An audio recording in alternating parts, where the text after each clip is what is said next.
సంక్రాంతి అయిపోయింది. నిజానికి పండగ అయిపోయిందని కాదు, ఆ మధ్యలో మనం కొంచెం మనుషుల్లా ఉన్న రోజులైపోయాయని. కొన్ని రోజులు అలారం లేకుండా లేచాం, ట్రాఫిక్ గురించి ఆలోచించలేదు, మెయిల్స్ చూడలేదు, ఎవరికో రిపోర్ట్ ఇవ్వాల్సిన అవసరం లేకుండా ఉన్నాం. ఆ రోజుల్లో ఉదయం గాలి కూడా వేరుగా అనిపించింది. గ్రామంలో అయితే మరీ స్పష్టంగా చలి, పొగ, వంటల వాసన, ఆడవాళ్ల మాటలు, పిల్లల అరుపులు అన్నీ కలిసి ఒక లైఫ్లా అనిపించాయి. అది లైఫ్ కాదు, మనం మరిచిపోయిన జీవితం. ఇప్పుడు మళ్లీ నగరంలో గందరగోళం మొదలైంది. రోడ్లు నిండాయి, బస్సులు నిండాయి, ముఖాలు నిండాయి, కాని ఎవ్వరూ నిండుగా లేరు. అందరూ తొందరలో ఉన్నారు.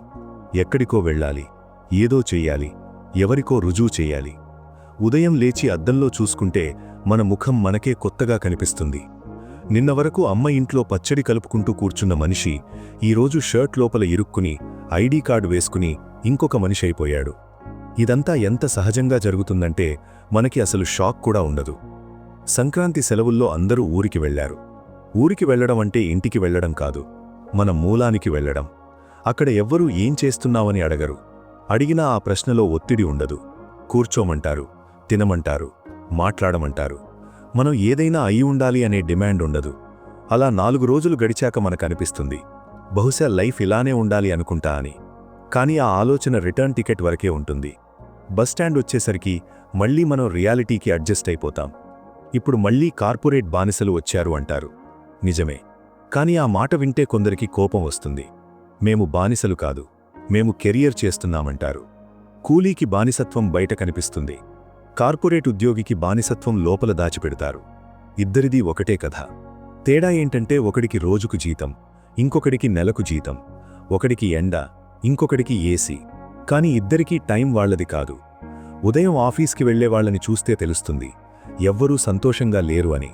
ఎవ్వరూ పూర్తిగా బాధగా కూడా లేరు. ఒక మధ్యస్థితి, అలవాటు పడిపోయిన అలసట. ఇదే ప్రమాదకరం.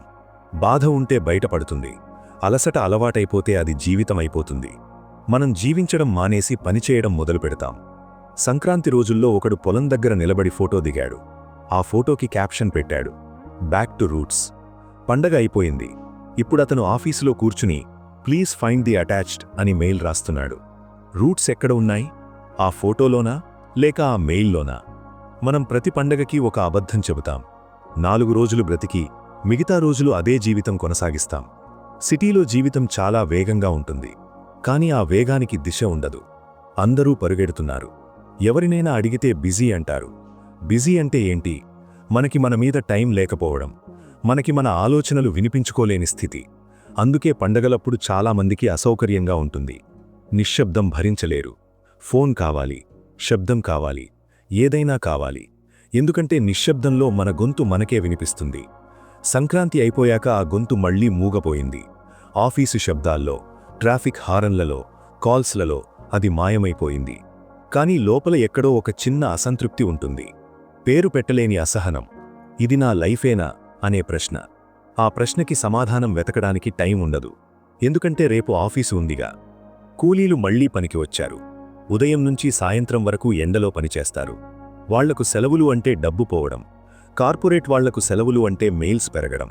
ఇద్దరికీ సెలవులంటే భయమే. ఇదే వ్యవస్థ గొప్పతనం. పని లేకుండా మనిషి బ్రతకలేడని మనల్ని నమ్మించేసింది. నిజానికి పని లేకుండా కాదు, అర్థం లేకుండా మనిషి బ్రతకలేడు. సంక్రాంతి పండగ అర్థమేంటంటే కలిసి ఉండడం. కానీ మనం దాన్ని తినడం, త్రాగడం, ఫోటోలు దిగడం వరకే పరిమితం చేశాం. పండగ అయిపోయాక కూడా మనం అదే ఆలోచనలతో తిరిగి వెళితే ఆ పండగ మనకి ఏమిచ్చింది? కేవలం జ్ఞాపకాలు. జ్ఞాపకాలతో జీవితం నడవదు. అవి కేవలం మధ్యమధ్యలో మనల్ని నొప్పిస్తాయి. ఇప్పుడు మళ్లీ సోమవారం వచ్చింది. మళ్లీ అదే రొటీన్, మళ్లీ అదే జీవితం. కానీ ఒక చిన్న విషయం గుర్తుంచుకోవాలి. మనం ప్రశ్నలు అడగడం మానేసిన రోజే నిజంగా ఓడిపోతాం. ఈ జీవితం సరిపోతుందా? ఇంకేదైనా కావాలా? నేను నిజంగా సంతోషంగా ఉన్నానా? ఈ ప్రశ్నలు అడగడం ప్రమాదకరం అంటారు, కానీ ఇవే మనల్ని బ్రతికిస్తాయి. సంక్రాంతి అయిపోయింది, అందరూ బిజీ అయ్యారు. కానీ నువ్వు ఈ ఆడియో వింటున్నావంటే ఇంకా నీలో ఏదో మిగిలే ఉంది. అదే చాలు. అదే నిన్ను ఈ రద్దీ మధ్యలో కూడా ఒంటరిగా, స్పష్టంగా నిలబెడుతుంది. ఈ జీవితం మారుతుందో లేదో తెలియదు, కానీ దీన్ని అర్థం చేసుకునే ప్రయత్నం చేయడం మాత్రం నీ చేతుల్లో ఉంది.